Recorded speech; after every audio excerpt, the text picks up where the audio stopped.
कश्मीर के एक कोने में रानो चिड़िया और उसका पति टुन्नू चिड़ा एक छोटे से घोंसले में रहते थे। दोनों खुद भूखे रह जाते, लेकिन दूसरों की मदद करने से कभी पीछे नहीं हटते थे। एक शाम भयंकर तूफान आया, तभी उनके घोंसले के बाहर एक बूढ़ी बीमार चील आकर गिरी।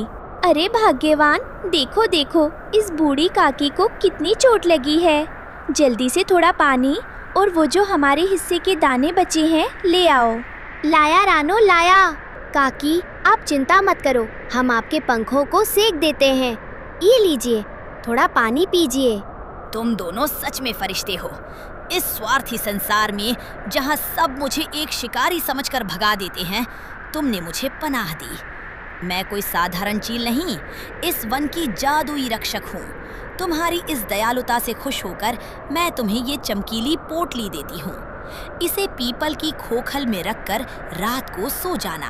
अगली सुबह जब रानो और टुन्नू की आँख खुली तो वे हैरान रह गए। उनके पुराने घोंसले की जगह जगमगाता हुआ, चमचमाता हुआ सोने के बर्तनों का एक छोटा सा सुंदर घर खड़ा था। कटोरियों की दीवारें, चम्मचों की खिड़कियाँ और सोने की थाली की छत। हे ऊपर वाले, ये क्या करिश्मा है? ये जादुई सोने के बर्तनों का घर। टुन्नू जी, मुझे लगता है ये सब उस बूढ़ी काकी की पोटली के कारण ही हुआ है। अरे टुन्नू जी, तनिक खिड़की तो देखिए, ये तो चमचमाते सोने के चमचों से बनी है और दीवारें साफ साफ दिख रहा है कि सोने की बारीक कटोरियों को जोड़कर बनाई गई हैं। जब हवा चलती है तो इनसे घुंघरू जैसी मधुर टन टन की आवाज आती है। मुझे तो अपनी आंखों पर यकीन ही नहीं हो रहा। हाँ रानो, और ऊपर देखो, छत पर सोने की इतनी बड़ी और भारी थाली लगी है कि धूप पड़ते ही पूरा घर किसी राजमहल की तरह जगमगा उठता है। नीचे जो ये छोटे छोटे सोने के पतीले और कढ़ाई रखे हैं, ये सिर्फ सजावट नहीं है। ऐसा लगता है जैसे इस पूरे घर में कोई जादुई सुरक्षा छुपी हो। ये सच में ऊपर वाले का आशीर्वाद और हमारी काकी का अनोखा चमत्कार है। पूरे जंगल में इस सोने के घर की चर्चा फैल गई। जहाँ रानो के दोस्त खुश थे, वहीं पेड़ की निचली डाल पर रहने वाला कालू कौवा जलन से भुन भुन कर कोयला हो रहा था। वो शुद्ध बिहारी लहजे में बड़बड़ाने लगा। अरे दादा रे दादा, ई का देख रहे हैं हम? ई दुई कौड़ी की रानो और फुसफुसिया टुन्नू का इतना बड़ा भाग जाग गया। सोने के बर्तन का घर, हमरा तो छाती फट रहा है देख के। ई घर तो हमरा होना चाहिए था। ससुर, भगवानो अंधा हो गया है काजी। कालू भाई, जरा जुबान संभालो। रानो और टुन्नू ने अपनी भलाई से ये कमाया है। दूसरों की खुशी देखकर खुश होना सीखो। अरे हटिए तोती जी, बड़ा आई प्रवचन देने वाली। दूसरों की खुशी, हमरा खोपड़िया झन्ना गया है। हम ई घर ऐसे ही थोड़े ना छोड़ देंगे, कुछ तो तिकड़म भिड़ाना पड़ेगा। कालू कौवा सीधे काले सांप के पास गया, जो जंगल का सबसे बड़ा खलनायक था और एक अंधेरी बांबी में रहता था। अरे सांप भाई, आप यहाँ अंधेरे में केचुए मार रहे हैं और उधर पीपल के पेड़ पर रानो चिड़िया सोने के बर्तनों के महल में रानी बन के बैठल है। काहे नहीं चलते हैं डाका डालने? क्या कहा? सोने के बर्तनों का घर? अगर वो घर मुझे मिल जाए तो मैं पूरे जंगल का राजा बन जाऊंगा। लेकिन मैं वहां दिन में नहीं जा सकता, सब चिड़िया शोर मचा देंगी। अरे आप काहे चिंता करते हैं? हम है ना, हम रात को रानो और टुन्नू के घर का मुख्य चमकीला दरवाजा खोल देंगे। आप बस चुपके से घुस के उन दोनों को डस लीजिएगा और घर पर कब्जा कर लीजिएगा। कालू कौवा और काला सांप जब ये साजिश रच रहे थे, तब टुनटुनी चिड़िया झाड़ियों के पीछे दाना चुग रही थी। उसने सब सुन लिया और उड़कर सीधे मिट्ठू तोता और तुलसी तोती के पास पहुंची। मिट्ठू भैया, अनर्थ हो गया। वो दुष्ट कालू कौवा और काला सांप मिलकर आज रात रानो दीदी के सोने के घर पर हमला करने वाले हैं। वे रानो और टुन्नू भैया की जान लेना चाहते हैं। क्या? उन नीचों की इतनी हिम्मत? रानो और टुन्नू ने हमेशा सबकी मदद की है। हम उनके घर को और उन्हें कुछ नहीं होने देंगे। टुनटुनी, तुम तुरंत रानो के घर जाओ और उन्हें सतर्क करो। तुलसी, तुम वन के बाकी पक्षियों को इकट्ठा करो। आज रात इन बदमाशों को मजा चखाना होगा। रात हुई।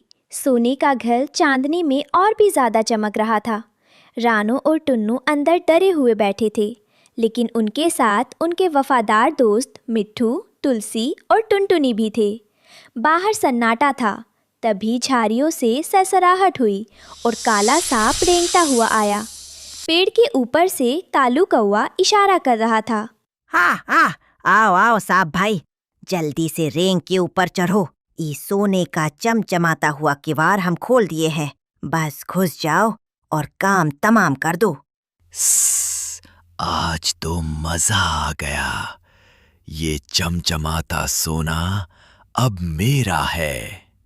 जैसे ही काले सांप ने सोने के घर के अंदर अपना फन घुसाया, रानो और टुन्नू ने अपनी योजना के अनुसार घर के भारी सोने के पतीले और कढ़ाई को ऊपर से धक्का दे दिया। धड़ाम! टन टन टन! अरे बाप रे, मेरा फन दब गया, बचाओ। अरे ई का हो गया? साहब भाई तो बर्तने में फंस गए। आक्रमण दोस्तों, इन दुष्टों को मत छोड़ना। अचानक दर्जनों पक्षियों का झुंड कालू कौवे और काले सांप पर टूट पड़ा। टुनटुनी चिड़िया और तुलसी तोती ने अपनी चोंच से कालू कौवे के पंख नोचने शुरू कर दिए।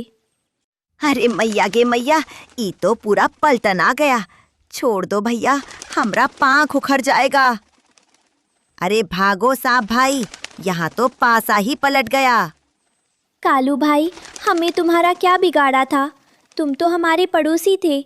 क्या एक घर के लालच में तुम हमारी जान ले लेते? लालच का फल हमेशा बुरा होता है कालू। और काले सांप, तुम इस वन के सबसे बड़े दुश्मन हो। आज के बाद अगर इस तरफ दिखे तो जादुई चील काकी तुम्हें जिंदा नहीं छोड़ेंगी। मैं जा रहा हूँ। दोबारा कभी इस सोने के घर की तरफ आंख उठाकर भी नहीं देखूंगा। अरे रानो बहन, टुन्नू भाई, हमरा बुद्धि भ्रष्ट हो गया था जी। हम ही लालच में आके बहुत बड़का पाप करने जा रहे थे। हमको माफ कर दो भैया।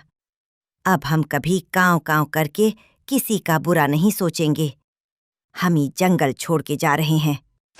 कालू कौवा और काला सांप हमेशा के लिए वो जंगल छोड़कर भाग गए। सुबह का सूरज उगा तो सोने का घर फिर से चमकने लगा। रानो दीदी देखो, दुष्ट भाग गए और तुम्हारी अच्छाई जीत गई। ये मेरी जीत नहीं है टुनटुनी, ये तुम सब दोस्तों के प्यार की जीत है। अगर तुम सब आज हमारा साथ नहीं देते तो ये सोने का घर हमारी कब्र बन जाता।